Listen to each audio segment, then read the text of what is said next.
దానికి ముందుగా కొన్ని విషయాలు, అంటే చుట్టుపక్కల మీలో ప్రవేశిస్తారు తోడేళ్ళు. కనుక అబద్ధపు బోధకులు, అబద్ధపు ప్రవక్తలు, అబద్ధపు క్రీస్తులు ప్రవేశించి మందను కనికరింపడు.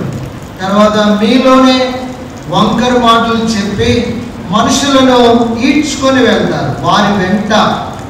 కాబట్టి గుర్తుపెట్టుకో, మనిషిని వెంబడించబాక, మనిషిని వెంట వెళ్ళబాక. కొన్నిసార్లు మాటలు మోసకరంగా ఉంటాయి. ఏ మనుషుడు నమ్మదగిన వాడు కాడు అని బైబిల్ సెలవిస్తూ ఉంది. కాబట్టి ప్రభువుని వెంబడించు. కనుక ఒక వ్యక్తి చెప్పే మాటలు వాక్యానుసారంగా ఉన్నాయా, అది దైవికమైనవేనా, యథార్థమైనవేనా అని మనం గమనించాలి. కనుక బైబిల్లో ఒక మాట ఉంది. ఏంటి ఆ మాట అంటే, యేసుక్రీస్తు ప్రభువారు ఆ మాట చెప్తాడు.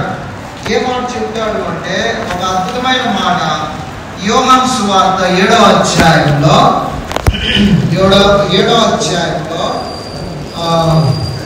16వ వచనం, 17వ వచనం, 18వ వచనం. అందుకు యేసు, నేను చేయు బోధ నాది కాదు, నన్ను పంపిన వానిది. ఎవడైనను ఆయన చిత్తం చొప్పున చేయ నిశ్చయించుకొనిన ఎడల ఆ బోధ దేవుని వలన కలిగినదో లేక నా అంతటా నేనే బోధించుచున్నానో, తనంతట తానే బోధించువాడు స్వకీయ మహిమను వెతుకును గాని తను పంపిన వాని మహిమను వెతుకువాడు. ఇక్కడ మనం గమనించాల్సింది ఏంటంటే, నేను చేయు బోధ నాది కాదు, నన్ను పంపిన వానిదే. తర్వాత ఎవడైనా ఆయన చిత్తం చొప్పున చేయ నిశ్చయించుకుని ఎడల ఆ బోధ దేవుని వలన కలిగినదో లేక నా అంతట నేనే బోధించుచున్నానో. దేవుని చిత్తంలో ఉండేవాడు, దేవుని యొక్క చిత్తాన్ని గ్రహించేవాడు ఆ యొక్క మాటలను కూడా గ్రహించగలడు. అది దైవికమైనదా కాదా అని గ్రహింపు కలిగి ఉంటుంది. చాలా మందికి గ్రహింపుడదు. అందుకనే మోసకరమైన మాటలతో మోసపుచ్చుపడతా ఉంటారు. ఎందుకంటే వాళ్ళకి అభిమానం ఉంటుంది.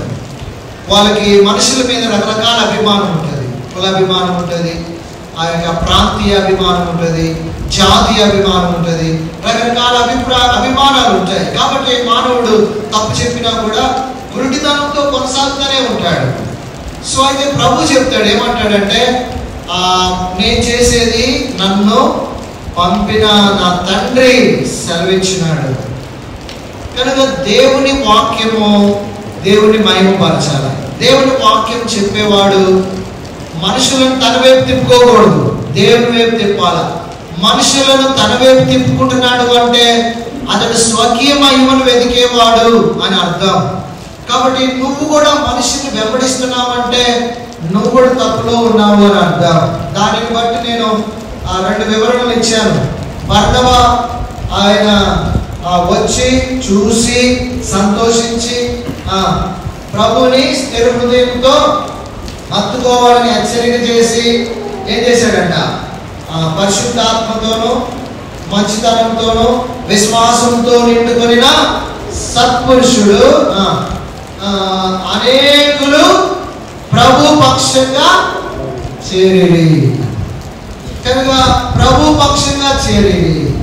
ప్రియులారా, దేవుని సంఘం దేవుడు, దేవుని పక్షంగా, దేవుని వాక్య పక్షంగా, సత్యపక్షంగా నిలవాలి. సత్యాన్ని నమ్మకుండా దుర్నీతిని, అసత్యాన్ని, మనుషులను నమ్మి దేవుని పనిని, పరిచర్యని పాడు చేస్తే దేవుడు చూస్తూ ఊరుకుండలేడు. కాబట్టి దేవునికి సమయము, కాలం ఉంటుంది, ఆయన తీర్పులు వేరుగా ఉంటాయి. సో మీలోనే వంకర మాటలు బయలుదేరువారు బయలుదేరుతారు. కాబట్టి వంకర మాటలు చెప్పేవాళ్ళు ఆ యొక్క మిమ్మల్ని ఈడ్చుకొని పోతారు. నువ్వు మనిషి వెంబడి వెళ్తున్నావు అంటే నువ్వు మార్గంలో లేవు, దారి తప్పిపోయావని అర్థం. గుర్తుపెట్టుకో. సో ఇది రెండోది. మూడవది, మీ మట్టుకు మిమ్మల్ని గురించి జాగ్రత్తగా ఉండండి అన్నాడు.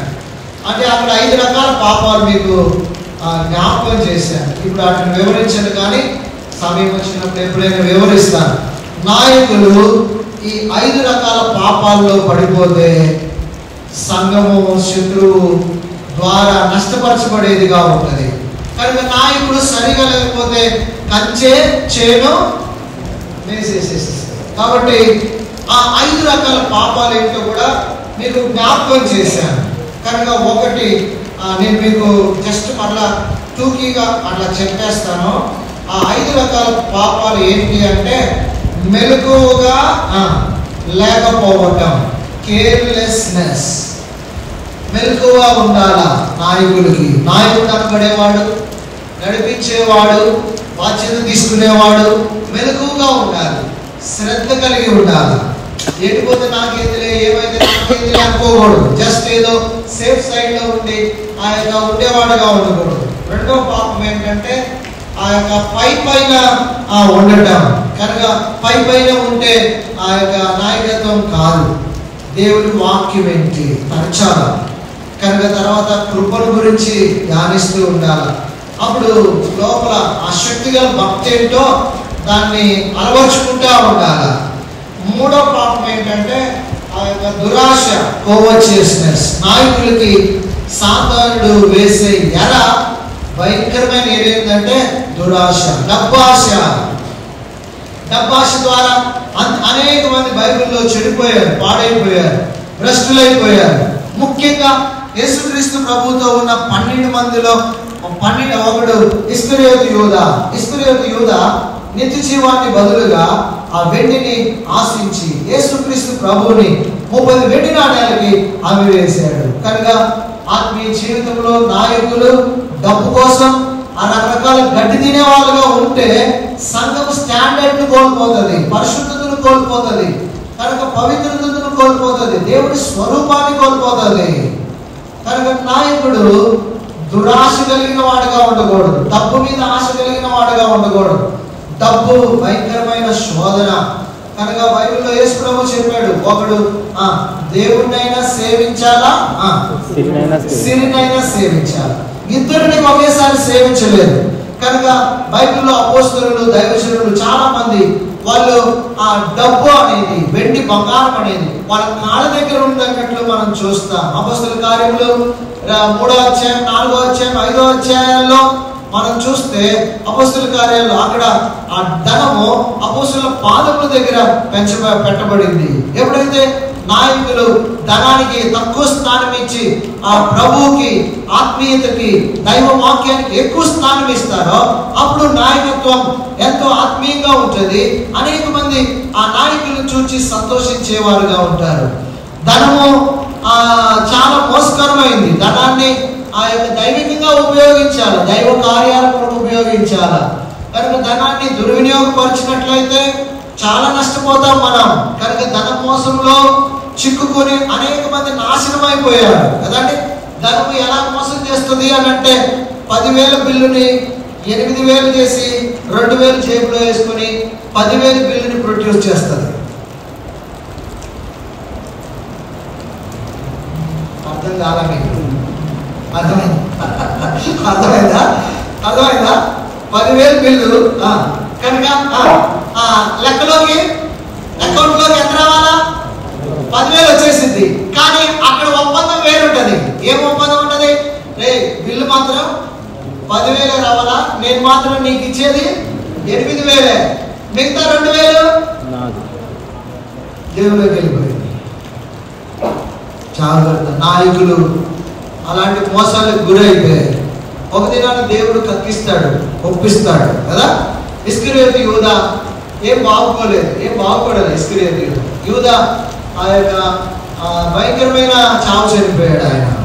కనుక ధనంతో పాడైపోయిన వాళ్ళని ఎంతో మందిని చూసాం, మేము కళ్ళతో చూసాం, తర్వాత విన్నాం, బైబిల్లో చదివినాం. కనుక ఇస్కరియోతు యూదా పరిస్థితి చాలా దారుణం. పేగులు పగిలి, కడుపు పగిలి పేగులు బయటకు వచ్చి చచ్చినాడని అపోస్తల కార్యంలో. ప్రియులారా, దేవుని సొమ్ము దేవుని కొరకు ఉపయోగించాలి, దైవ కార్యాల కొరకు ఉపయోగించాలి. అందులో నమ్మకత్వం ఉండాలి. ఆ నమ్మకత్వం కొంతమంది దైవజనులు చూసాం, మేము విన్నాం. 5 పైసలు కూడా తేడా వచ్చేది కాదంట లెక్క. కాబట్టి ఈ లెక్క కరెక్ట్గా పర్ఫెక్ట్గా ఉండాలి. అది ఏదో లెక్క కోసం ఫ్రాడ్ చేసి లెక్కను చూపించడం గొప్పదనం కాదు. ప్రభు దగ్గర ఆ గొప్పతనాన్ని సంపాదించుకోవాలా. బైబిల్లో ఒక మాట ఉందండి, అది నేను ఇప్పుడు చెప్పను, కానీ ఎప్పుడైనా సందర్భం వచ్చినప్పుడు చెప్తాను. వారంటే ఆ డబ్బుల గురించి లెక్క అడగలేదంట. ఎందుకు అడగలేదంటే వాళ్ళ పనిని నమ్మకంగా జరిగించారంట. కాబట్టి చాలా మంది చాలా సంఘాల్లో మోసాలు జరుగుతూ ఉన్నాయి. ఇప్పుడు నేను చెప్పకూడదు, చెప్తే చాలా విషయాలు దైవికంగా మన సంఘాల్లోనే. నేను పనిచేసిన సంఘంలో 10 లక్షలు కొట్టేశారు బాధ్యత కలిగిన వాళ్ళు, పెద్దలే వాళ్ళు. కనుక పెద్దరికం చేస్తానే 10 లక్షలు కనుక మోసం చేసేసేసారు. కనుక దేవుడు వారిని, వాళ్ళ వర్షం ఏంటంటే ప్రజలందరికీ అక్కడ మిగతా వాళ్ళందరికీ మందిరం కట్టాలా. వాళ్ళిద్దరు వర్షన్ ఏంటంటే వాళ్ళిద్దరు కలిసి ఇప్పుడొద్దు అప్పుడొద్దు, ఈయన పోని అది కానీ ఇది కానీ అని చెప్పేసి వరుస పెట్టి ఏదో మభ్య పెట్టి ఏదో వెనక చేస్తూ ఉన్నారంట. అయితే ఒకనొక సమయం వచ్చింది, అప్పుడు అక్కడ వాళ్ళ నలుగురులోనే ఒక ఇద్దరు తెలియకుండా బ్యాంక్కి వెళ్ళి స్టేట్మెంట్ అని తీసుకొచ్చి దాన్ని వెరిఫై చేస్తే 10 lakhs డిఫరెన్స్ వచ్చింది. వెంటనే హైకమాండ్కి ఇన్ఫర్మేషన్ వెళ్ళిపోయింది, ఇద్దరు అవుట్. దేవుడి మందిరం కట్టబడింది, ₹1 కోటి మందిరం కట్టబడింది. పిల్లరా ఎందుకు చెప్తున్నాయి అంటే నాయకత్వం వహించేటప్పుడు దురాశ ఉండకూడదు. దురాశ ఆత్మీయ భ్రష్టత్వాన్ని కలిగిస్తుంది నాయకుడు. తర్వాత 4వ పాపం ఏంటంటే సోమరితనం, లేజినెస్ కదా. 5వ పాపం ఏంటంటే స్వార్థపరత్వం. ఈ 5 రకాల పాపాలు నాయకుల్ని నష్టపరుస్తుంది. ఈనాడు మన సహవాసము ఎంతో నష్టపోవడానికి కారణం ఈ 5 రకాల పాపాలే. మానవుల్ని తాండవించి నాయకుల్ని భ్రష్టపట్టించి సహవాసాన్ని సంఘాలను చెరిపి ఎంతో నష్టపరుస్తూ ఉంది. ఈ దినాల్లో విశ్వాసులకి, సేవకులు, మిగతా నమ్మకమైన వారికి ఇది పరీక్ష దినాలు కదా. ఏది మంచిదో ఏది చెడుదో అర్థం కాకుండా ఉండే పరిస్థితుల్లో ఉన్నాం. కానీ జాగ్రత్తగా ఉందాం, నమ్మకంగా ఉందాం. దేవుడు మనకి ఇచ్చిన దాన్ని, దేవుడు మనం ఉంచిన స్థానంలో నమ్మకంగా ఉండి కాలాంతంలో దేవుడు ఒక దినాన్ని వచ్చి ఆయన నీ బహుమానం అయిపోతున్నాడు. అప్పుడు చెప్పాలా, బలా నమ్మకమైన మంచి దాసుడు, నీవు ఈ విషయంలో నమ్మకంగా ఉన్నావు, మరొక 5 పట్టణాలు నీకు ఇస్తాను, మరొక 5 తలాంతులు నీకు ఇస్తాను, మరొక 2 పట్టణాలు నీకు ఇస్తున్నాను, రా నా సంతోషంలో ఆ యొక్క పాలివాడం కమ్ము అని ప్రభు చేత పొగడబడితే అది ఒక గొప్ప సంగతి. ఆ ప్రభు ఏం పొగిడాను, మనకెందుకులే, భూమి మీద ఉన్నదే చాలు మనకు అనుకొని నిత్యనాశనానికి వెళ్ళిపోయాడు ఇస్కరియోతు యోధ. కాబట్టి మన ఆత్మీయ జీవితంలో జాగరూకులమై ఇలాంటి దేవుడి సంఘంతో చెలగాటమాడదు. దేవుడి సంఘంలో ఉండి ఆయా రకాలైన నష్టాలకి హేతువులుగా నువ్వు నేను ఉండకుండా కాక. కాబట్టి తలంపులన్నీ కూడా మనం గతవారం ధ్యానించినవే. కాబట్టి ఇవన్నీ కూడా మీకు జ్ఞాపకం కొరకై మనలా జ్ఞాపకం చేస్తున్నాను. ప్రభుత్వం అయితే ఆ 5 రకాల పాపాలను గురించి ఎప్పుడైనా మనలా జ్ఞాపకం చేస్తాను సమయం వచ్చినప్పుడు. సరే, ఇప్పుడు రూతు గ్రంథం 2వ అధ్యాయంలోకి వెళ్దాం రండి. రూతు గ్రంథం 2వ అధ్యాయం దగ్గర 2వ అధ్యాయం 17వ వచనం దగ్గర మనం ఆగిపోయాము. అక్కడ దాదాపు 2 తలంపులు జ్ఞాపకం చేసుకున్నాం. రూతు గ్రంథం 2వ అధ్యాయము 17వ వచనం దగ్గర 2 తలంపులను జ్ఞాపకం చేసుకున్నాము. మిగతా తలంపులు ఈ వారం చూసి బలిలో పాల్గొందాం రండి. రూతు గ్రంథం 2వ అధ్యాయము 17వ వచనం. కాబట్టి అందరం చదువుతాం. కాబట్టి ఆమె అస్తమయం వరకు తాను వేరుపడిన దాన్ని దుల్లగొట్టగా దాదాపు తూమెడు యవలాయెను. దుల్లగొట్టగా అనే తలంపు మీద మనం ధ్యానిస్తున్నాం. చిన్న ప్రార్థన చేసి ధ్యానంలో వెళ్తాం. ప్రేమగల తండ్రి, మరోసారి వందనాలు. మరి సమయంలో మేము గత 2 వారాలు దేవుడి సంఘముల గురించిన ధ్యానం కలిగి ఉన్నాం. అపోస్తలుల కార్యములు 20వ అధ్యాయంలో దేవుడు తన స్వరక్తం ఇచ్చి కొన్న సంఘము, దేవుని సంఘాన్ని పాడు చేసే శక్తులు, పాడు చేసే పాపాలను గురించి మేము కొన్ని టూకీగా చూసాం.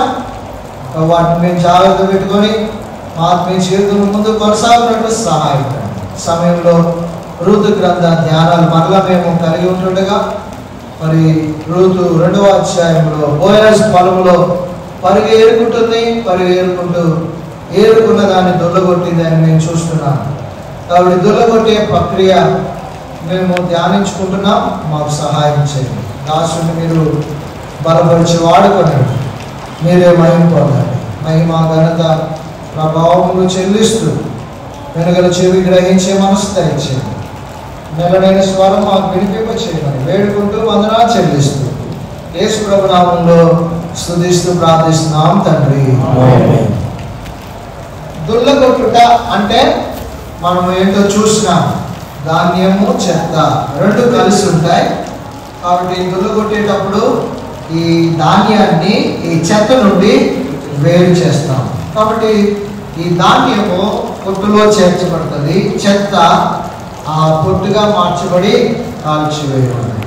కాబట్టి దుల్లగొట్టే ప్రక్రియ వేరు చేయబడుట కనుక వ్యర్థమైన దాన్ని అసలైన దాని నుండి వ్యర్థమైనది వేరు చేయబడుట అనేది మనం ధ్యానిస్తూ ఉన్నాం. కాబట్టి దేవుని బిడ్డలుగా మనము దేవునికి ఇష్టము లేనివి మన జీవితాలలో నుండి వేరు చేయబడాలి. కనుక వేరు చేయబడకుండా దేవునికి ఇష్టం లేని వాటితో, అయిష్టమైన వాటితో, పాపముతో, లోకముతో మిళితమైపోతే నువ్వు నేను విశ్వాసులుగా క్రైస్తవులుగా ఉండుట అసాధ్యం. కాబట్టి ఈనాడు కలిసిపోతున్నాం మనం లోకంతో, లోక సంబంధమైన వాటితో, పాపంతో, పాప సంబంధమైన వాటితో, సైతాన్తో, సైతాన్ సంబంధమైన వాటితో. దేవుని బిడ్డలము అని అన్నట్లుగా ఉండకుండా కలిసిపోయి ఏది వాస్తవమో ఏది అవిస్తమో అర్థం కాని పరిస్థితుల్లో ఈనాడు ఉంటున్నాం. కాబట్టి రెండు విషయాలు జ్ఞాపకం చేసుకున్నాం అంతకుముందు ధ్యానాల్లో. ఒకటి, దేవుడు ఆ యొక్క మొదటి దినాన వెలుగును సృజించాడు, వెలుగును సృజించినాడు. వెలుగు కలుగును గాక అంటే ఆ ప్రకారము వెలుగు. దేవుడు చీకటిని వెలుగును ఏం చేశాడు? వేరుపరిచాడు. చీకటి వెలుగు కలవు. కాబట్టి చీకటి వెలుగు కలుసుకున్నాయి అంటే అది సరైనది కాదు అని అర్థం. కనుక వెలుగు ఆ యొక్క చీకటిని పారద్రోలుతుంది. వెలుగు ప్రకాశిస్తుంది, వెలుగు ఆ యొక్క దైవికంగా ఉంటుంది. కాబట్టి దేవుని బిడ్డలుగా మనం చీకటిలో ఉంటే యేసయ్య మనల్ని చీకటిలోనికి తీసుకొచ్చి చీకటిలో నుండి ఆశ్చర్యకరమైన వెలుగులోనికి తీసుకొచ్చాడు. ఇప్పుడు మనము వెలుగుగా చేయబడ్డాం, వెలుగు సంబంధులుగా నడుచుకోవాలి. చీకటితో ఇంకా కలిసి ఉండకూడదు. రహస్యకరమైన పాపాలలో పాలివారమై ఉండకూడదు. కాబట్టి అలా ఉన్నావు అంటే నువ్వు వెలుగులో నడవట్లేదు, వెలుగు సంబంధిగా లేవు అని అర్థం. కాబట్టి నీ జీవితంలో, నా జీవితంలో చీకటి ఎంత మాత్రం ఉండకూడదు. రహస్య జీవితం కావచ్చు, పబ్లిక్ లైఫ్ కావచ్చు, ఏ విధానంలోనైనా చీకటి మన జీవితంలోనికి రాకుండా మనలో ఉన్న వెలుగు చీకటి కాకుండా జాగ్రత్త పడాలా. మొదటిది చూసాం. తర్వాత రెండవది, మూర్ఖులైన ఈ తరము వారికి వేరై. సో మూర్ఖులైన ఈ తరం వారికి వేరుగా ఉండాలి. రక్షణ పొందిన ప్రజలుగా మనము ఈ లోక మూర్ఖత్వంలో ఉండే ప్రజలు ఉంటారు కనుక వారికి వేరుగా ఉండాలి. కనుక మూర్ఖతరం మధ్య జీవవాక్యం చేత పట్టుకొని జ్యోతుల వలె ప్రకాశిస్తూ ఉండాలి. ఈ రెండు కూడా మనం చూసాము. ఇప్పుడు ఇంకొక 2-3 ఉన్నాయి, వాటిని చూద్దాం రండి. 2-3 ఏంటో లేవియా కాండంలోకి వెళ్దాం. లేవియా కాండం 20వ అధ్యాయం. లేవియా కాండం 20వ అధ్యాయము లేవియా కాండం 20వ అధ్యాయము 23వ వచనం నుండి చదవండి.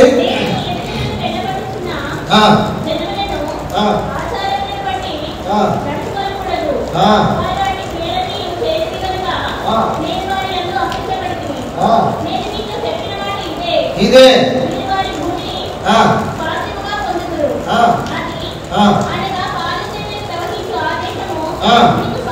మీకు స్వాస్థ్యముగా ఉన్నట్లు దాన్ని మీకు ఇచ్చేదను.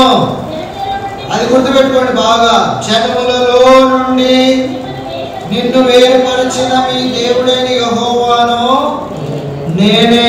ఆ మాట గుర్తుపెట్టుకోండి. జనములలో నుండి మిమ్మును వేరుపరిచిన మీ దేవుడైన యెహోవాను నేనే. ఇంకా చదవండి. కావున మీరు పవిత్ర జంతువులకును అపవిత్ర జంతువులకును పవిత్ర పక్షులకును అపవిత్ర పక్షులకు విభజన చేయవలను. పవిత్రమైనదని కానీ ఏ పక్షి వలనైనా కానీ నేల మీద ప్రాకు దేని వలననే కానీ మిమ్మల్ని మీరు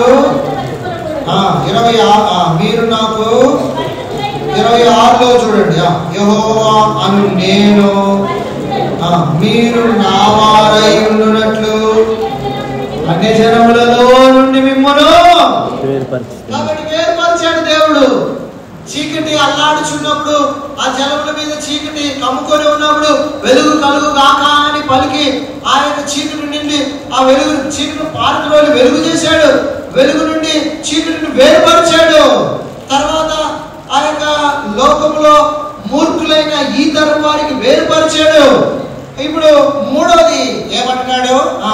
యెహోవా అను నేను పరిశుద్ధుడను మీరు నా వారై ఉండునట్లు అన్య జనములలో నుండి మిమ్మును వేరుపరచితిని. అన్య జనములలో నుండి 24వ వచనము చివరిలో జనములలో నుండి మిమ్మును వేరుపరిచిన మీ దేవుడైన యెహోవాను నేనే. జనములలో నుండి అంటే దాని అర్థం ఏంటి? 23వ వచనంలో ఉంది, నేను మీ ఎదుట నుండి వెళ్ళగొట్టుచున్న జనముల ఆచారములను బట్టి నడుచుకోకూడదు. ఈనాడు విశ్వాసులు యేసు ప్రభువుని నమ్ముకుంటున్నారు కానీ ఆ యొక్క అన్ని జనముల ఆచారాలను విడిచిపెట్టలేని దౌర్భాగ్య స్థితిలో ఉంటున్నారు. కనుక అన్ని జనుల ఆచారం కనుక అక్కడ ఇశ్రాయేలు ప్రజలకు చెప్తున్నాడు దేవుడైన యెహోవా నేను పరిశుద్ధుడను కాబట్టి మీరు ఎలా ఉండాలా? పరిశుద్ధులుగా నా వారుగా లోకములో నుండి నేను మిమ్మల్ని వేరుపరిచాను, అన్ని జనములలో నుండి నేను మిమ్మల్ని వేరుపరిచాను, ఆచారములలో నుండి మిమ్మల్ని వేరుపరిచాను కాబట్టి మీరు నా వారుగా ఉండాలి అని నొక్కి వక్కాణిస్తా ఉన్నాడు ఆయన. చూడండి లేవియాకాండ 18వ అధ్యాయం 3వ వచనం 4వ వచనం 5వ వచనం చదవండి. మీరు నివసించిన ఐగుప్తీయుల దేశాచారముల చొప్పున చేయకూడదా? కనాను దేశాచారముల చొప్పున మీరు చేయకూడదా? మీరు నా విధులను కైకోవాలా? నా కట్టడలన్నిటి బట్టి నడుచుకుంటూ వాటిని ఆచరించాలి. యెహోవాను మీరు నా కట్టడలు నా విధులను ఆచరించాలి, వాటిని కైకొనుటకు. 23వ వచనంలో ఏమంటాడు? మీరు నివసించిన ఐగుప్తు ఆచారముల చొప్పున మీరు చేయకూడదు. తర్వాత నేను ఇప్పుడు రప్పించుచున్న కానాను దేశాచారముల చొప్పున చేయకూడదు. అలా ఐగుప్తు దేశంలో బానిసత్వంలో ఉన్నారు. ఐగుప్తు ఆచారాలన్నీ ఉన్నాయి అక్కడ. అయితే ఇప్పుడు ఐగుప్తు బానిసత్వంలో బయటకు తీసుకొచ్చినాడు. ఇప్పుడు మీరు ఎలా నడుచుకోకూడదు? ఐగుప్తు ఆచారముల చొప్పున నడుచుకోకూడదు. ఒకటి ఇప్పుడు నేను పాలు తేనెలు ప్రవహించే దేశంలోనికి ప్రవేశపెడుతున్నాను. అక్కడ కానానీయులు ఉన్నారు. ఆ కానానీయులు అంతకు ముందు ఎంత అపవిత్రమైన ఆచారాలు, అపవిత్రమైన ప్రవర్తనలు, అపవిత్రమైన ఆ యొక్క జీవితం ఉంది. ఆచారాలు పద్ధతులన్నీ అసహ్యంగా ఉన్నాయి, కక్కివేసేటట్లున్నాయి. దేవుడు వారిని ఆ యొక్క కక్కివేస్తా ఉన్నాడు. 400 సంవత్సరాలు వారిని ఉపేక్షించాడు. ఇంక ఎంత మాత్రం ఉపేక్షించలేక వారిని తీర్పు తీర్చేదానికి కొరకు ఇశ్రాయేలు ప్రజలకు అవకాశం ఇస్తా ఉన్నాడు. కాబట్టి కానాను దేశ ఆచారముల చొప్పున మీరు ఏం చేయాలా? నడవాలా? నడవకూడదా? నడవకూడదు. మరి నేను ఎలా నడుచుకుంటున్నాను? ఆచారాలు పద్ధతులు కులాచారాలు పోవు కొంతమందికి. ఆ యొక్క పెద్దల పితృపారంపర్యమైన వ్యర్థమైన ప్రవర్తన ఆచారాలు పోవు కొంతమందికి కదా. చాలా మందికి ఆ యొక్క అన్ని పాత ఆచారాలు ఉంటాయి కొంతమందికి కదా. ఆ యొక్క పసుపు పూసేది, తర్వాత ఇంట్లోకి వెళ్ళంగానే పాలు పొంగిచ్చేది బైబిల్లో ఉన్నాయండి. ఇవన్నీ అక్కడ నేర్చుకున్నారు. మీరు ఎక్కడో పొలంలో నేర్చుకున్నారు, పద్ధతుల్లో నేర్చుకున్నారు. ఒక్కొక్కరు ఆ పెళ్ళిళ్ళ దగ్గర, తర్వాత ఆ చావుల దగ్గర చూడాలి. ఇక అన్నీ ఎలా ఉంటాయి? ఇక లోకానికి దానికి దేవునికి ఏం తేడాయే కనబడదు. ఈనాడు విచారకరమైన విషయం ఏంటంటే దేవుని బిడ్డలు, దేవుని వెంబడించే వాళ్ళు, దేవుని కొరకు జీవించే వారి జీవితాల్లో కూడా ఎన్ని ఆచారాలు ఉంటాయో ప్రియులారా. ఈ ఆచారాలన్నీ పాటించమని చెప్పాడు ఆ దేవుడు, నడవమని చెప్పాడు ఆ దేవుడు. ఎందుకు పాటించాలా? ఎందుకు వాటిని గైకొనాలా? ఎందుకు వాటిని ఒకవేళ ఆచారాన్ని చేసేటప్పుడు దానిలో ఏం అర్థం ఉంది నువ్వు ఎప్పుడైనా కనుక్కున్నావా? ఇలా రాయటం వల్ల ఏం అర్థం ఉంది అని ఎప్పుడైనా చేసావా? లేదు, కనుక్కోవు. అవన్నీ ఎవరో చెప్పాడు, మనం చేసేస్తూనే ఉంటాం. దేవుడి వాక్యంలో ఉన్నది చేయరా అంటే చెయ్యము. దేవుడి వాక్యంలో ఉన్నది పాటించండి అంటే పాటించాము కదా. మనం ఎవరో పెట్టిన పద్ధతులు అవి ఎవరో పెట్టారు, ఎందుకు పెట్టారో కూడా తెలియదు. అర్థం కొన్ని ఆచారాలు ఉంటాయి, అసలు అవి అర్థమే కావు. అర్థం కాని వ్యర్థమైన ఆచారాలతో ఈనాడు క్రైస్తవుడు సతమతమైపోయి వేరుపరచబడి ఉండకుండా ఆ యొక్క ప్రత్యేకతను పోగొట్టుకుంటున్నాడు. పిల్లల జాగ్రత్త. లోకంలో మనం చాలా జాగ్రత్తగా ఉండకపోతే శత్రువు మనల్ని మోసగించేవాడుగా ఉంటాడు, మనల్ని దేవుని నుండి దూరపరిచేవాడుగా ఉంటాడు. కనుక అన్యాయపు ఆచారాలు, ఆ యొక్క ఐగుప్తు దేశపు ఆచారాలు, అన్ని జనముల ఆచారాలు, పద్ధతులు ఇవన్నీ కూడా మన జీవితాల్లో కలిగి ఉండకూడదు. దేవుడు జనములలో నుండి మిమ్మల్ని వేరుపరిచిన వాడను నేనే. మీరు ఎవరంట? నావారు ఉన్నాయి, నావారులా ఉండాలి కదా. కనుక నేను ప్రభుని వాడను, నేను యేసు ప్రభువు రక్తం చేత కొనుక్కునేవాడను. యేసు ప్రభు నన్ను కొనుక్కున్నాడు, నన్ను ప్రేమించాడు, నాకు ప్రాణం పెట్టాడు, ఆఖరి రక్తం కొట్టి వరకు ఇచ్చాడు. నన్ను కొనుక్కున్నాడు. ఈ చేతులు నావి కావు, ఈ కాళ్ళు నావి కావు, ఈ తల నాది కాదు, ఈ దేహం నాది కాదు. ఈ దేహము ఒకప్పుడు సైతానికి అప్పగించేశాను, పాపానికి అప్పగించేశాను, లోకానికి అప్పగించేశాను. అప్పుడు నాకేం నెమ్మది లేదు, అప్పుడు నాకేం సంతోషం లేదు.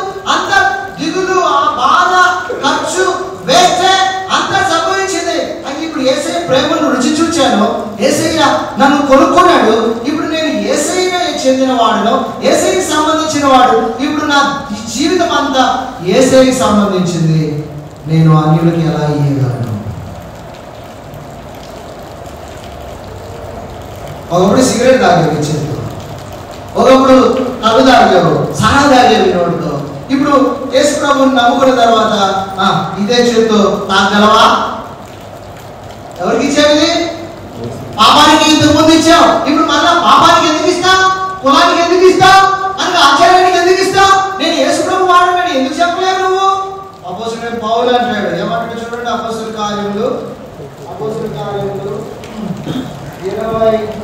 27వ అధ్యాయం. అపోస్తల కార్యములు 27వ అధ్యాయము 22వ వచనం. 22వ వచనం. అపోస్తల కార్యములు 27, 22, 23 చదవండి. ఇప్పుడైనా ధైర్యం తెచ్చుకోవడానికి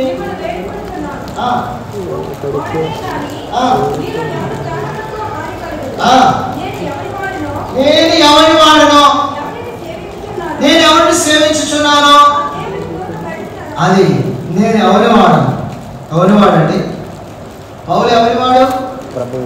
చెప్పండి. ప్రభుని వాడు. ప్రభు ఆ దర్శనమిచ్చి ఆయన కొనుక్కున్నాడు, ఆయన్ని రక్షించాడు.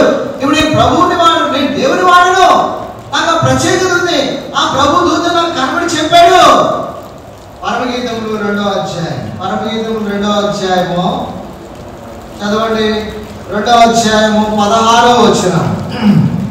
2:16. నా ప్రియుడు నావాడు, నేను ఎవరిదాను? సంఘము చెప్పాలి ఇలాగా, దేవుని ప్రజలు.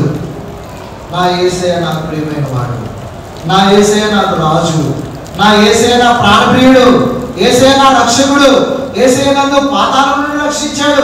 నన్ను ప్రేమించి నా పాపములను బట్టి నేను నరకానికి పోతుండగా ఆయన తన ప్రాణమంతా పెట్టి నన్ను కొనుక్కున్నాడు. నేను యేసయ్య వాడను, నేను నా రక్షకుడి వాడను, ఆయన నా రాజు, నా ప్రభు. నేను ప్రభువుకి చెందిన వాడను. నేను ఐగుప్తుకు చెందిన వాడను కాను, నేను కానాను దేశానికి చెందిన వాడను కాను. నాకు అవసరం లేదవి. మీరు నా వారై ఉండునట్లు జనములలో నుండి నేను మిమ్మను వేరుపరిచాను. కాబట్టి ఈనాడు కలిసిపోబాక కదా, కలిసిపోయి ప్రభు యొక్క ప్రత్యేకతలో, ప్రభు యొక్క పరిశుద్ధతలో ఆయన పోగొట్టుకోబాక. కనుక పోగొట్టుకోకుండా ఆ యొక్క దేవుని యొక్క ప్రత్యేకతను కలిగి ఉండు. హోషేయ గ్రంథం 7వ అధ్యాయం, హోషేయ గ్రంథం 7వ అధ్యాయం 7వ వచనం చదవండి. హోషేయ గ్రంథం 7వ అధ్యాయం 7, 8. పొయ్యి కాలునట్లు వారందరూ బహుమంటమండి తమ న్యాయాధిపతులను మిరిగివేదురు. వారి రాజులందరూ కులిరి, వారిలో నన్ను స్మరించుకోడు అప్పుడును లేడు. అది గుర్తుపెట్టుకోండి. ఎఫ్రాయిము అన్ని జనములతో కలిసిపోయాను. ఎవరితో కలిసిపోయాడట? అన్ని జనములతో కలిసిపోయాడు. చదవండి. ఎఫ్రాయిము ఎవడును తిప్పివేయని అప్పం వంటి వాడైపోయాడు.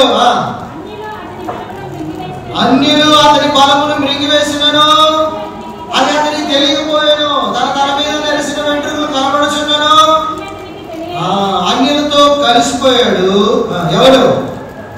ఎఫ్రాయిము కదా. అన్యులతో కలిసిపోతే ఏమైపోయాడట? ఎవడును తిప్పివేయని ఏమండి అప్పము ఏమైంది? పెనం మీద మాడిపోయింది. అప్పం మాడిపోయింది, మసి అయిపోయింది. పనికొస్తుందని పనికిరాదు. ఎందుకంటే మాడిపోయింది అక్కడ. ఎందుకంటే కలిసిపోయిన తర్వాత ఆ బలాన్ని పోగొట్టుకుంది, ఆ ప్రత్యేకతను పోగొట్టుకుంది, ఆ పరిశుద్ధతను పోగొట్టుకుంది. అన్ని జనులతో కలిసిపోయి ఆచారాలన్నింటితో నింపబడి అదేదో సామెత చెప్పినట్టు కదా, అట్లా గుంపులోకి వెళ్ళిపోయాం మనం. కాబట్టి ప్రత్యేకత లేదు మనకి. కలిసిపోయి బలాన్ని పోగొట్టుకున్నాం. కనుక మనకి ఇవ్వబడిన ప్రత్యేకతను పోగొట్టుకున్నాం. అన్యులు అతని బలమును మృంగివేసినను అది అతనికి కదా. ఒక ఆమె బలాన్ని మింగేసింది, ఒక ఆయన్ని బలవంతుడైన బలవాన్ని. ఎవరైనా సంసోను నాజీరు చేయబడిన వాడు, ప్రత్యేకించబడిన వాడు, ప్రత్యేకంగా ఉండవలసిన వాడు. కనుక మంగళకత్తి రాకుండా తన వెంట్రుకలను జాగ్రత్తగా కాపాడుకోవలసిన వాడు. ద్రాక్షారసానికి సంబంధించింది ఏది తిని త్రాగకుండా ఉండవలసిన వాడు. సచ్చిన దానిది ఏది ముట్టకుండా ఉండవలసిన ఆ వ్యక్తి అన్యుల దగ్గరికి వెళ్ళిపోయాడు. ఆ యొక్క దెలీలాతో ఆ దగ్గర ఉన్నాడు. దెలీలా ఏం చేసిందని మంచిగా రహస్యాన్ని బయటకు తీసుకొచ్చి ఆ మంగళకత్తి ఆ తల మీద పెట్టి తనకున్న ఆ వెంట్రుకలన్నీ కత్తిరించేసింది. బలాన్ని పోగొట్టుకున్నాడు. సంసోను వస్తున్నాడు అనగానే సంసోను ఏమనుకున్నాడు? ఎప్పట్లాగా నేను తల వెంట్రుకలు వెరసిప్పుకుంటాను, అప్పుడు మరలా నాకు బలం వచ్చేసింది అనుకున్నాడు. కానీ తల మీద ఏమైంది? వెంట్రుకలు బోర్డు చేయబడ్డాయి. అన్నిలతో కలిసిపోతే బలహీనమైపోయాడు మనిషి. ఒక గాడిద ఎముక తీసుకొని మొత్తాన్ని 1000 మందిని చంపినాడు. ఒకడు సింహాన్ని ఒక గొర్రెపిల్లలా చీల్చిపారేశాడు, ఎలుగుబంటిని చీల్చిపారేశాడు. కానీ ఒక స్త్రీ దగ్గర మసిపోయి బలాన్ని అంతా పోగొట్టుకొని బలహీనుడైపోయాడు. అన్నిలతో కలిసిపోయాడు, ప్రత్యేకత పోగొట్టుకున్నాడు, పరిశుద్ధతను పోగొట్టుకున్నాడు, దేవునిలో ఉండే ఆ విధానాన్ని పోగొట్టుకున్నాడు. అక్కడ ఆ యొక్క నా ప్రియుడు నావాడు నేను అతని దాన్ని. పిల్లరా జాగ్రత్త. మనము అన్ని జనులతో కలిసిపోకూడదు. ఈనాడు దేవుని కొరకు నిలబడలేకపోతా ఉన్నారు చాలా మంది దేవుని బిడ్డలు, విశ్వాసులే. ఎన్నో సంవత్సరాలుగా దేవుని కొరకు జీవిస్తున్నామని పేరు కలిగిన వాడే పెళ్ళిళ్ళ దగ్గర, చావుల దగ్గర నిలబడలేకపోతా ఉన్నారు. ఎవడో వస్తాడు, వచ్చి చెడగొట్టేస్తాడు. చెడగొట్టగానే ఇంకేం చేయలేరు వాళ్ళు. కానీ ఏం చేయలేక సైలెంట్గా ఉండిపోయి అప్పగించేసుకుంటారు. పిల్లరా మోసపోవద్దు, కలిసిపోవద్దు. నువ్వు నేను ప్రత్యేకమైన వారు. యేసయ్య తన ఆఖరి రక్త బొట్టు వరకు ఇచ్చి మనల్ని కొనుక్కున్నాడు. మనకు యేసయ్య ప్రాణప్రియుడు. ఏ ప్రియుడు? ప్రాణ ప్రియుడు. అంత స్థాయికి వచ్చామంటే గొప్పవాడు. ఇంకా మూడు రకాల వర్గాలు ఉంటాయండి కదా, 3 రకాల వర్గాలు.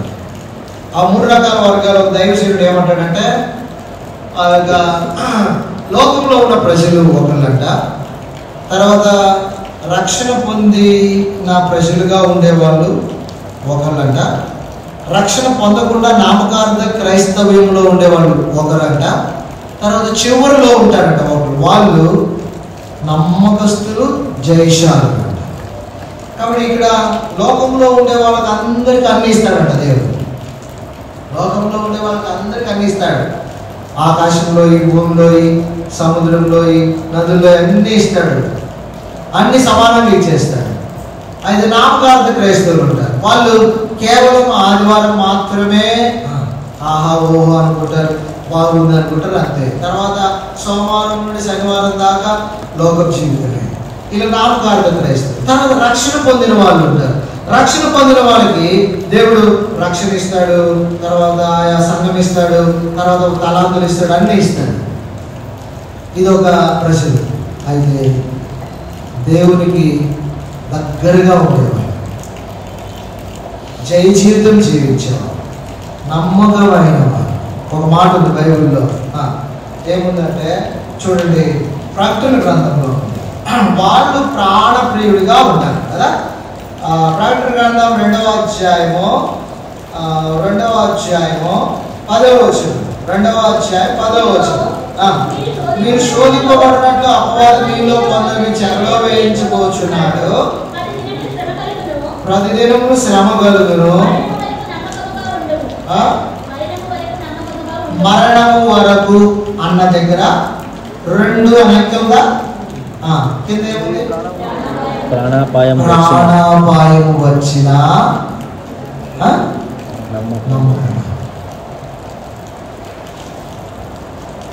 ప్రాణాపాయం వచ్చిన ప్రభు గురించి జీవించే వాళ్ళు కావాలా? వాళ్ళు నమ్మకస్తులు, వాళ్ళు జయశాలులు, వాళ్ళు ప్రభుతో రాజ్యం వేరే వాళ్ళు, రాజుతో కలిసి ఆ యొక్క రాజ్యం చేయడానికి ఆ రాజులతో కలిసి వచ్చేవాళ్ళు. ప్రియదేవుని బిడ్డ, ప్రత్యేకత ఉందా నీ జీవితంలో? కలిసిపోయావా? ఆచారంతో కలిసిపోయావా?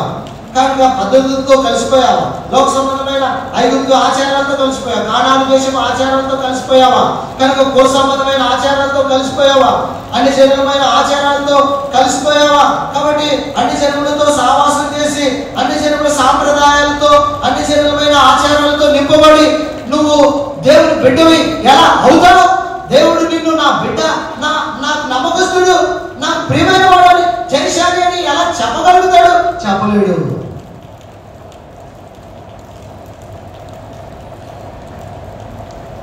ప్రకటన గ్రంథం 2వ అధ్యాయం 3వ అధ్యాయంలో ప్రతి వచనం ఆ యొక్క పారాగ్రాఫ్ స్టార్ట్ అవుతుంది.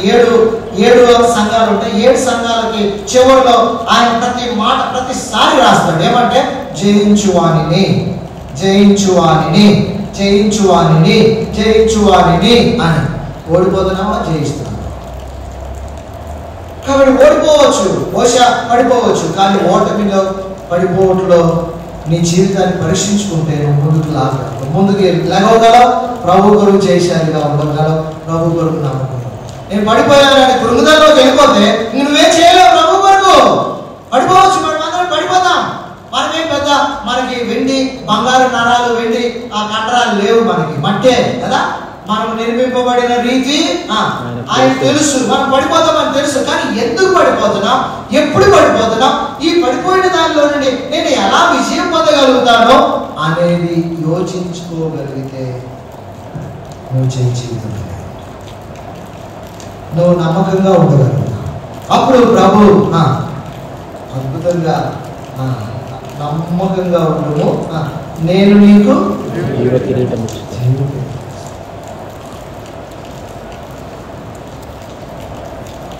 స్టేడియంలో 2 రకాల ప్రజలు ఉంటారు కదా. స్టేడియంలో 2 రకాల ప్రజలు ఉంటారు. ఒకరేమో స్టేడియం అంతా కూర్చొని ఉంటారు, ఒకరేమో గ్రౌండ్లో ఆడుతూ ఉంటారు కదా. బహుమానం ఎవరికి వస్తుంది?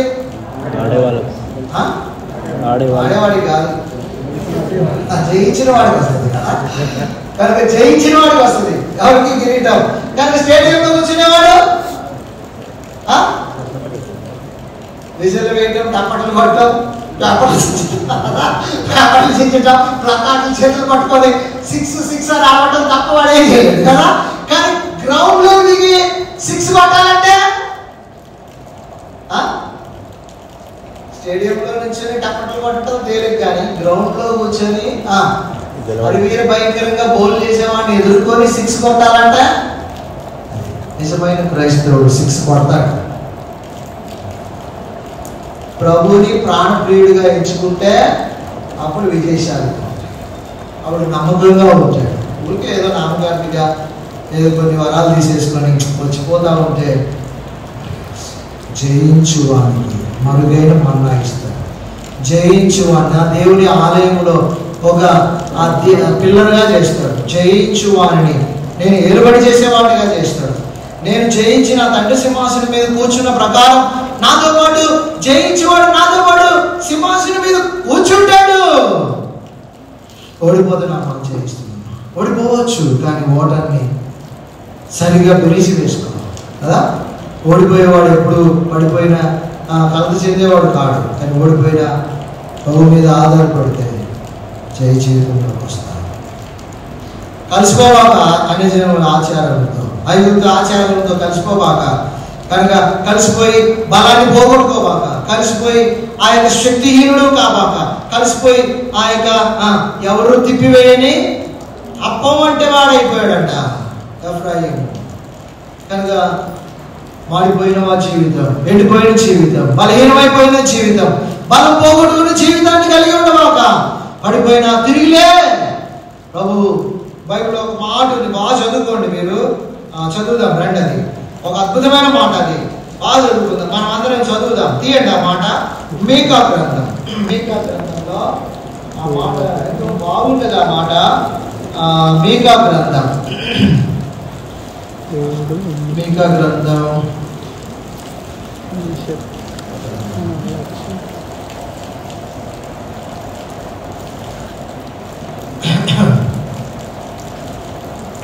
ఆయన పడిపోయాడు. పడిపోయిన తర్వాత ఆయన అంటా ఉన్నాడు, నా శత్రువా నా మీద అతిశయపడకు అంటాడు కదా. నేను పడిపోయినాను, నేను పర్లా తిరిగి లేస్తాను అంటాడు. జకరియా క్షమించండి, 7:8 జకరియా గ్రంథం మీకా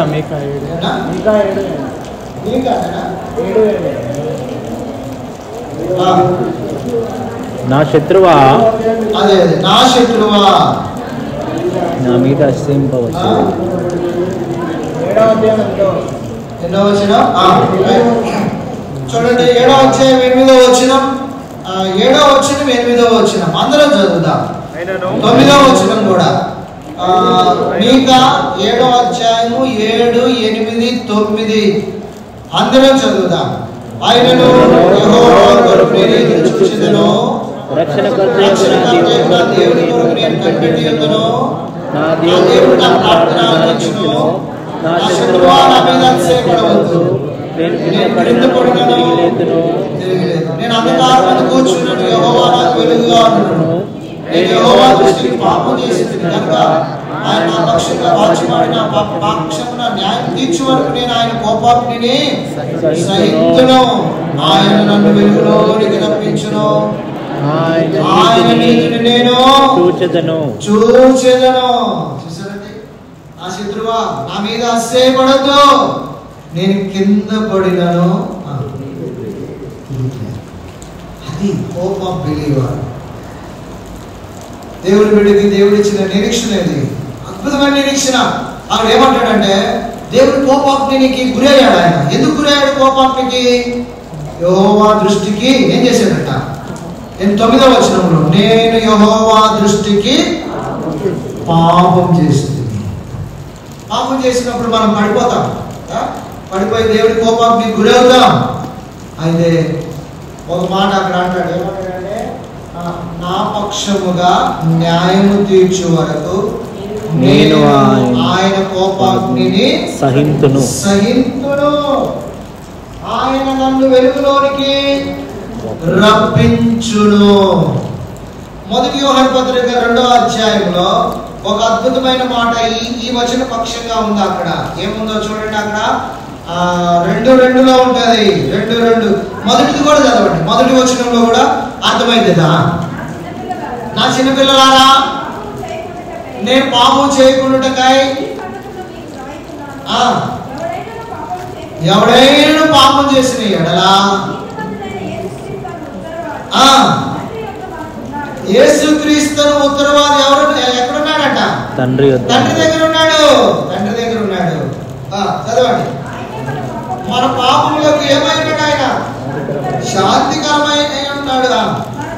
మాత్రమే కాదు, సర్వలోకమునకు కదండి ఉత్తరవాది కదా. ఏముంది అక్కడ?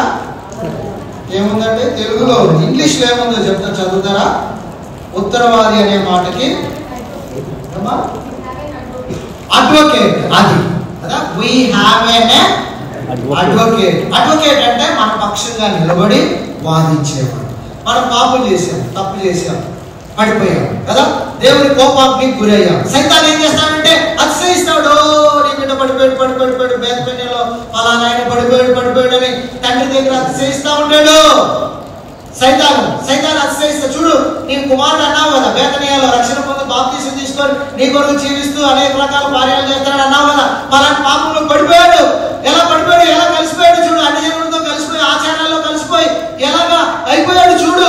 కనుక అప్పుల్లాగా అయిపోయాడు, మాడిపోయాడు, శక్తిహీనుడైపోయాడు అని సైతానుడు అతిశయిస్తా ఉంటే, అప్పుడు నా శత్రువా నా మీద అతిశయపడకు, నేను పాపం చేశాను, దేవుడి కోపాన్ని దేవుని బిడ్డ తప్పు చేస్తే శిక్ష ఉంటుంది, గుర్తుపెట్టుకోండి.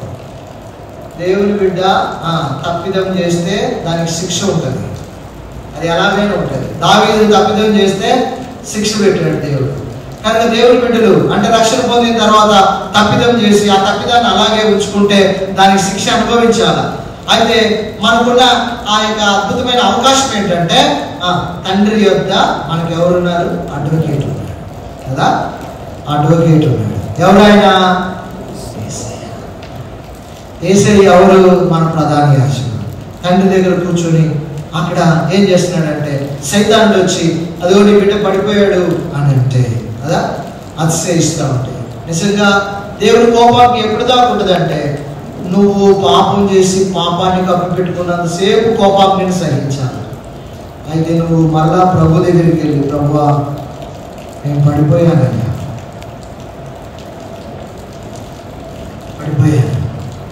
ఫలానా కారణాన్ని బట్టి పడిపోయాను, కనుక దెలీలా నన్ను మోసపుచ్చింది, పడిపోయాను, సాతాను నన్ను మోసపుచ్చాడు, పడిపోయాను, ఫలానా విషయము నన్ను మోసపుచ్చింది, నేను మరులు కలుపబడి పడిపోయాను, కానీ ఇప్పుడు నా తప్పిదాన్ని నేను ఒప్పుకుంటున్నాను, నన్ను క్షమించి నన్ను లేవనెత్తు అంటే యేసయ్య నీ పక్షంగా వాదించి నా బిడ్డ తన తప్పిదాన్ని తెలుసుకున్నాడు, తన తప్పిదాన్ని తన పాపాన్ని ఒప్పుకున్నాడు, ఇదిగో నా రక్తము అని చెప్పి ఆయన ప్రధాన యాజకుడుగా తండ్రి దగ్గర కూర్చొని విజ్ఞాపన చేస్తున్నాడు.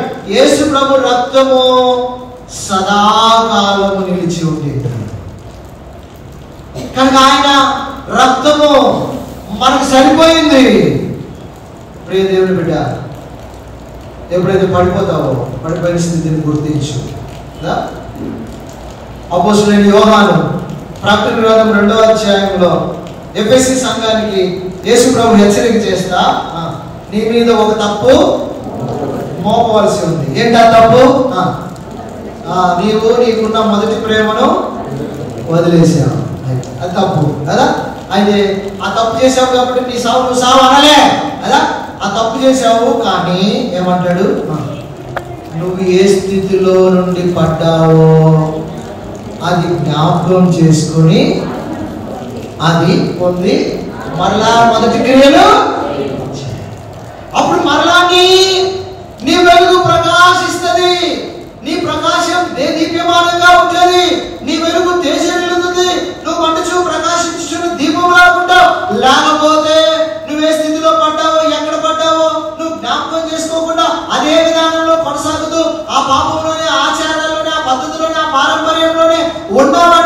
ఒక సమయం వచ్చినప్పుడు దాని స్థలంలో నుండి దీపస్తంభం తీసేస్తే దీపస్తంభం తీసేస్తే ఏముంటది? దీపమే లేదండి, ఏముంటది? చీకటి వచ్చేస్తుంది. ప్రేమగల దేవుడు, ప్రేమగల ప్రభు, ఆయన మన నాశనం కోరడు, మన పతనాన్ని కోరడు. మనమే పడిపోతాం కదా, మనమే కలిసిపోతాం. ఎన్నడూ కోరడు ఆయన మనల్ని రక్షించడానికి మాత్రమే ఆల్వేస్ ప్రయత్నం చేస్తాడు. లాస్ట్ బిట్ వరకు ఇస్కరియోతు యూదా కొరకు కనిపెట్టుకున్నాడు. చెలికాడా ముద్దు పెట్టి అప్పగించుచున్నావా అన్నాడు. అప్పుడే టోల్డ్ అవుతాడు. తర్వాత ఆ యొక్క తను ఎప్పుడైతే సెలవు వేయబడడానికి అప్పగించబడ్డాడో, సెలవు వేయబడడానికి తీసుకుని ఆ యొక్క న్యాయస్థానంలో తీర్పు పొందిన తర్వాత సెలవు వేయబడుతున్నాడు అనే సంగతి తెలుసుకొని అప్పుడు పశ్చాత్తాపం వచ్చింది ఇస్కరియోతు యూదాకి. అప్పుడు ఎక్కడ పోయాడు? ఎక్కడ పోయాడండి? ఇస్కరియోతు ఎక్కడికి పోయాడు? ఎక్కడ రావాలా? యేసు ప్రభు దగ్గర రావాలా? యేసు ప్రభు ద్రోహం చేశాడు, యేసు ప్రభు అమ్మేశాడు, యేసు ప్రభుకి 30 వెండి నాణాల కోసం అమ్మేశాడు. బహుశా ఆ యొక్క తన చేసిన తప్పిదాన్ని అక్కడే పశ్చాత్తాపడ్డాడని రాయబడింది. ఆ పశ్చాత్తాపడిన తర్వాత పరిగెత్తుకుంటా యేసయ్య ఎక్కడున్నాడు వెతుక్కుంటూ వచ్చి ఆయన పాదాల మీద పడి, యేసయ్య నేను భయంకరమైన ద్రోహం చేశానయ్యా, నీకు నన్ను క్షమించు అంటే బహుశా ఇస్కరియోతు యూదా పేరు ప్రకటన గ్రంథం 20వ అధ్యాయంలో ఆ నూతనమైన యెరూషలేము అనే పరిశుద్ధ పట్టణం మీద, ఆ ప్రాకారపు పట్టణపుకి పునాది మీద ఆయన పేరు లేదు. కానీ ఆయన యేసు ప్రభు దగ్గరికి రాలా. ఎక్కడ పోయాడు? పరిసయ్యుల శాస్త్రుల దగ్గరికి పోయాడు. వాళ్ళు ఏమన్నారు? అయ్యో నేను పాపం చేశాను, తప్పిదం చేశాను కదా, ఇంక నేను అంటే అది మాకెందుకు, అది నీది, నువ్వే చూసుకోపో అన్నాడు కదా. నువ్వే చూసుకోపో అన్నప్పుడన్నా పరిగెత్తుకుంటూ రావాల్సింది. నువ్వే చూసుకోపో అని ఆయన చెప్పినప్పుడైనా వీళ్ళు ఇట్లా చేశారు నేను అని చెప్పేసి అప్పుడైనా పరిగెత్తుకుంటూ రావాల్సింది. కానీ సాతాను చేత చెప్పబడ్డాడు. కంప్లీట్ గా సాటనిక్ ఫోర్స్ లోకి వెళ్ళిపోయాడు. కంప్లీట్ సాతాను యొక్క ఆధీనంలోకి వెళ్ళిపోయాడు. సాతాను వాడిని ఏం చేసింది? చెట్టు దగ్గరికి తీసుకుని ఊరేగించేటట్టు చేసింది. దేవుని బిడ్డ ఇస్కరియోతు యూదాను కూడా కనికరించాలని చూచి ప్రభు అన్నాడు. కానీ సాతాను ఆధీనంలో ఉండి హృదయాన్ని కఠినపరుచుకుంటే ప్రభు కూడా ఏం చేయాలి? ప్రభువా నేను పడిపోయానయ్యా. ప్రభువా అక్కడ మీకా గ్రంథం 7వ అధ్యాయం 7వ వచనంలో ఆ మాట చెప్తాడు. ఏ మాట చెప్తాడు? యేసు ప్రభు నేను యెహోవా కొరకు కనిపెట్టుకుంటాను అంటాడు. ఆ మాట భలే చక్కని మాట. మీరు నోట్ చేసుకొని ఇంట్లో ఒక పేపర్ మీద రాసుకొని గోడ మీద అతికించుకోండి. దేవుని ఎదుట తప్పిపోయినప్పుడు, దేవుని ఎదుట పతనమైపోయినప్పుడు ఆ మాట, యెహోవా కొరకు నేను ఎదురు చూసేదను, రక్షణకర్త నా దేవుని కొరకు నేను, నా దేవుడు నా ప్రార్థన ప్రభువా నన్ను రక్షించు అన్నాడు. ఎవరు? మునిగిపోతున్నా మునిగిపోయాడు, సాగానికి అయిపోయాడు, తలకాయ గొంతులు దాకా వచ్చింది కదా. ప్రభువా నన్ను రక్షించాడు. యేసయ్య చేయబట్టి పైకి కదా. అల్ప విశ్వాసి ఎందుకు సందేహపడి. కాబట్టి యేసు ప్రభు మీద సందేహం పెట్టకూడదు. యేసు ప్రభు ఆఖరి రక్తం పొట్టు వరకు ఇచ్చి నిన్ను కొనుక్కున్నాడు, నన్ను కొనుక్కున్నాడు. We are not ordinary people. సామాన్యమైన వారం కాము. మనం ప్రశస్తమైన వారం దేవుని దృష్టిలో. సైతాను మన వెంటే పడతాడు, సైతాను మనల్ని వేధిస్తాడు, మనల్ని శోధిస్తాడు, మనల్ని పడేయాలా, ఎట్లా వీళ్ళు పడగొట్టాలా. వీళ్ళు దేవుని కొరకు జీవిస్తారు, వీళ్ళు ప్రభు కొరకు జీవిస్తారు, పచ్చముంటారు, వీళ్ళు పరిశుద్ధంగా జీవిస్తారు, వీళ్ళు ప్రభు కొరకు సాక్షులుగా ఉంటారు. ఎట్లా పడగొట్టాలని ప్రయత్నం చేసి ఏ సాధనాలు వాడాలా అని అనేక రకాల సాధనాలు వాడి ఎట్టొకటి పడేస్తాడు. పడిపోయినా కూడా తిరిగి లేవచ్చు, పడిపోయినా కూడా తిరిగి లేవచ్చు, పడిపోయినా కూడా నువ్వు అలాగే ఉంటే నిన్ను నూతన పరచుట అసాధ్యం. బైబిల్ చెప్పినట్టు కదా. ఆ పస్కా గొర్రెపిల్ల రక్తము ఎక్కడెక్కడ రాశారు? ఎక్కడ రాశారంటే 2 నిలువు కమ్ములు పై కమ్మి. ద్వారబంధానికి కింద కమ్మి ఉండదా? ఉంటది. కానీ కింద కమ్మికి ఎందుకు రాయాలా? కింద కమ్మికి? హెబ్రీ పత్రిక 10వ అధ్యాయం. నీకు వాక్యంను బట్టి అర్థం చేసుకోవడానికి మీకు ఆ మాట చూపిస్తున్నాను. హెబ్రీ పత్రిక 10వ అధ్యాయము 29వ వచనం. ఇట్లుండగా దేవుని కుమారుణ్ణి పాదములతో త్రొక్కి తాను పరిశుద్ధపరచబడుటకు సాధనమైన నిబంధన రక్తమును అపవిత్రమైనదిగా ఎంచి కృపకు మూలముగా ఆత్మను ఎంత ఎక్కువైన దండనకు పాత్రుడిగా ఎంచబడినని మీకు ఆవిడ కృపకు మూలముగా ఆత్మను తృణీకరించవాక పాదములతో త్రొక్కవాక నిబంధన రక్తాన్ని. కాబట్టి ప్రత్యేకతను కాపాడుకుంటారు. ప్రభు కొరకు ఈ లోకంలో చూపిస్తారు. కనుక అన్ని జనులతో కలిసిపోవద్దు. వేరుగా పరిశుద్ధంగా ప్రత్యేకంగా. ఒకవేళ కలిసిపోయేవా ఎరుగు, అయ్యో నేను ఇక్కడ ఉండను, నాకు ఇది కాదు, నా ప్రభు నా కోసం నన్ను ప్రాణించి నన్ను కొనుక్కున్నాడు, నేను ప్రభువాడు, కానీ నేను ప్రభువాడగా జీవించలేకపోయాను, పడిపోయాను, ప్రభు ప్రేమను కోల్పోయాను, ప్రభు ప్రత్యేకతను కోల్పోయాను, ప్రభు పరిశుద్ధతను కోల్పోయాను, శత్రువు నన్ను పడగొట్టాడు, కాబట్టి నేను ఇక్కడ ఉన్నాను, లేస్తా తిరిగి కదా. నువ్వు ఏ స్థితిలో నుండి పడితేవో దాన్ని ఏం చేయి, తిరిగి మొదటి ఆ క్రియలు చేయి. అప్పుడు మళ్ళా నీ దీపం వెలుగుతుంది. దేదీప్యమానంగా నీ జీవితం ఉంటుంది, కుటుంబం ఉంటుంది, సాక్ష్యం ఉంటుంది, నువ్వు ఉండే సంఘం ఉంటుంది. లేకపోతే ఆ దీపస్తంభంలో ఉన్న చోటు నుంచి తీసేసాడండి. చీకటి వస్తుంది. ప్రార్థన చేస్తాం.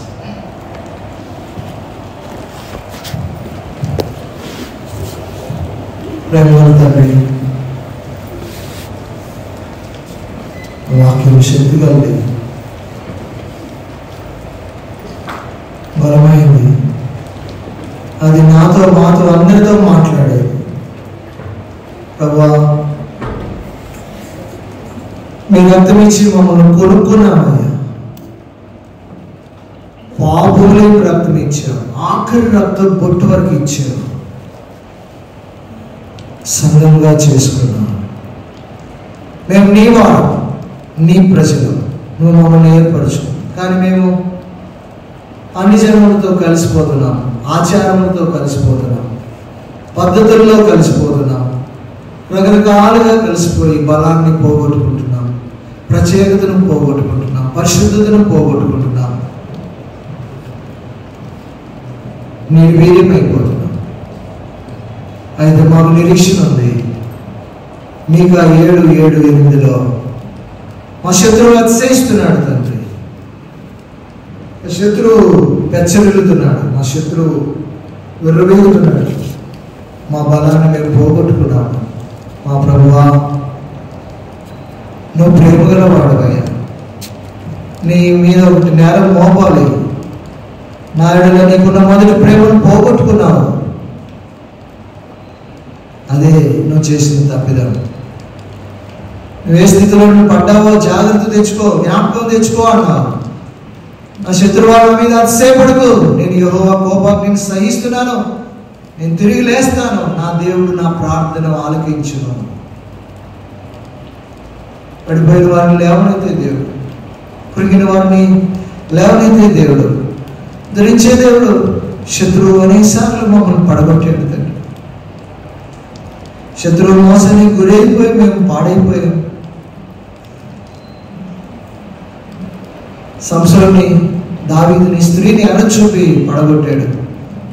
సమూయేలు కుమారుల్ని ధనం ఎనచూపించి, ఇస్కరియోతు యూదాని ధనం ఎనచూపించి పాడు చేశాడు.